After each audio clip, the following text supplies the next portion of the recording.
In a special report tonight, we show you a unique way of supporting them.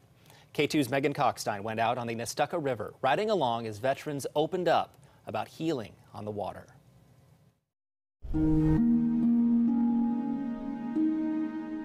This is a place to be free, to find solace in something simple. This is going to allow you to go fishing even when you don't know how to tie it. To embark on a path that seems so different from the one George Lonnie has already traveled.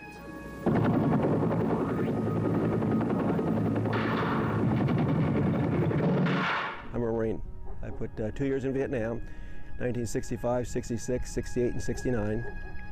So it was, I'm glad I went, but it's an experience that stayed with me for 40 years. The demons of George's past still bite at him. I got shrapnel and got buried alive just from the incoming mortars, and it was pretty traumatic.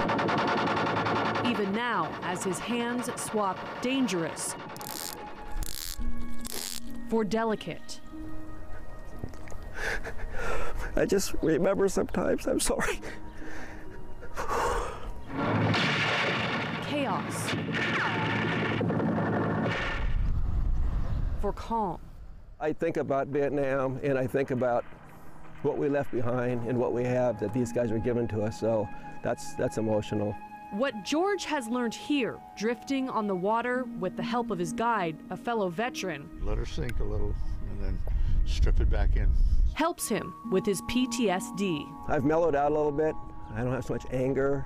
I want to go on with life. That's what's neat. A life-changing transformation on the river, and it's happening over and over again through Project Healing Waters. For 6 years locally, disabled veterans and active duty military personnel have changed both physically and emotionally through fly tying and fly fishing. They're not just sitting there sewing together leather wallets. It's real therapy in the sense that they get to be out in the community. Not only do they say being on the water is calming, but casting is therapeutic. And they say this is a social experience, especially with other veterans. We've been real isolated for quite some time.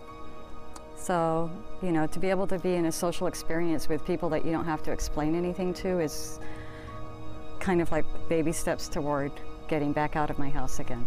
For Teresa Chin, it's not about the fight to catch the fish, which they'd release anyway, or even casting the perfect line. It's very calming. It's kind of like yoga for your brain. Out here, they get to be themselves. Although paired up with one other person, they're surrounded by support, camaraderie, and pressure-free. When you're around other veterans, there's just a unspoken understanding that we're a cohort. We're all brothers. I don't care if they're Marine, Air Force, Army, whatever. We're all there for each other, and the trust is the biggest thing.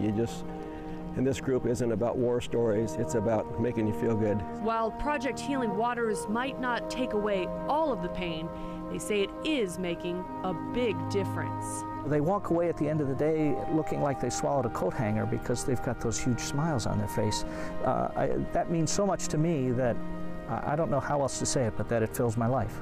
On the Nestucca River, Megan Cockstein, K2 News. Organizers say all of those boats were donated and guides offered up their time. They not only do outings, but also do fly tying workshops. If you'd like more information on the local Project Healing Waters group, we put a link on our website. Just head to katu.com and click on Inside K2.